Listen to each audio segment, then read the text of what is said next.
भाई लगता है आईपीएल वालों ने हमारा कल वाला वीडियो देख लिया है, क्योंकि कल 260 रन आराम से चेज हो गए थे और यहाँ पर तो आज 160 रन बनाने में चेन्नई के मुंह से झाग निकल आया।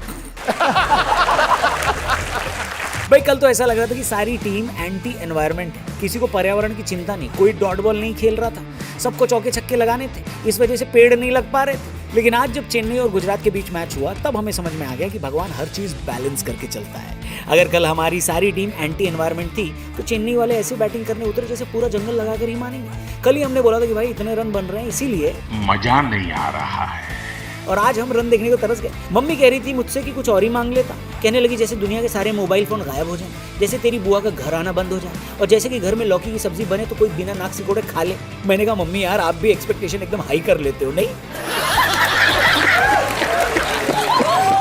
मम्मी से मैं अलग से बात कर लूंगा। आप लोगों को फिलहाल बता दूं कि आज दोपहर वाले मैच में हुआ क्या। चेन्नई बिल्कुल उबलती हुई गर्मी में शुभमन गिल ने टॉस जीतकर पहले बॉलिंग करने का फैसला लिया, तो लोगों को समझ में नहीं आया कि ऐसा क्यों कर रहे हैं ये, क्योंकि अभी तक चेन्नई सारे मैच पहले बैटिंग करके ही जीती है और दोपहर वाले मैच में वैसे भी पहले बैटिंग करना फायदे का सौदा होता है। लेकिन चेन्नई जब बैटिंग करने आई तब अपने आप पता चल गया कि शुभमन गिल ने फैसला ये क्यों लिया है, क्योंकि पहला ओवर फेंक रहे डीएसपी सिराज ने एकदम टेस्ट क्रिकेट वाली लेंथ पर गेंदबाजी करी और संजू को कुछ भी समझ में नहीं आया। पहले 5 बॉल डॉट रही, आखिरी बॉल पर बड़ी मुश्किल से सिंगल आया, लेकिन पहले ओवर में ये पता चल गया कि यहाँ बैटिंग करना आसान नहीं है। फिर शुरू हुआ चेन्नई के विकेट गिरने का नंगा नाच। संजू सबसे पहले निकले, उर्विल पटेल जिनको पहली बार इस सीजन में टीम में जगह मिली थी वो भी एक बड़ा शॉट खेलने के चक्कर में आउट हो गए और 2 विकेट गिरने के बाद चेन्नई वालों ने पैनिक बटन दबा दिया। पहली ही पारी में अपने इंपैक्ट प्लेयर सरफराज खान को लेकर आ गए और सरफराज भी शायद ब्रेकफास्ट में अंडे खाकर नहीं आए थे, इसलिए 0 पर आउट होकर चले गए। अचानक से ऐसा लगने लगा कि चेन्नई वालों के बल्ले से रन आने बंद हो गए। एक टाइम पर तो 4 रन का रन रेट चल रहा था। मुझे तो ये लगने लगा कि चेन्नई में टेस्ट मैच चल रहा है जिसका चौथा दिन और दूसरा सेशन खेला जा रहा है, क्योंकि रन तो बन ही नहीं रहते।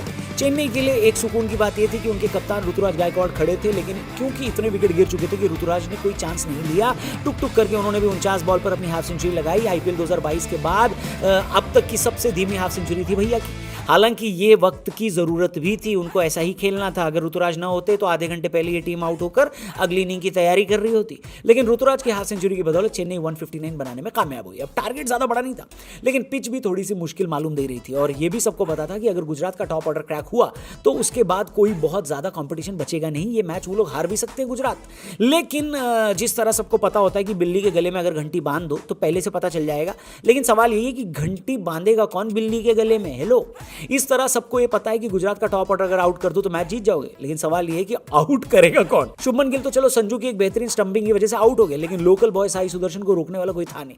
सुदर्शन ने बता दिया कि लड़का भले गुजरात के लिए खेलता हो, लेकिन ये उनका घर है। 158 का पीछा करते हुए बटलर और सुदर्शन ने अच्छी पार्टनरशिप करी और चेन्नई का काम तमाम कर दिया। चेन्नई की टीम को हराया है, वो भी एक बड़े अंतर से, और सिर्फ 2 पॉइंट नहीं मिले गुजरात को, बल्कि उनका अच्छा खासा नेट रन रेट भी बढ़ गया। पॉइंट्स टेबल जाकर जरूर देखना दोस्तों। चेन्नई के फैंस को दुख हुआ होगा, सिर्फ इस बात का नहीं कि हार गए, बल्कि इस बात का भी कि धोनी एक बार फिर खेलने नहीं आए।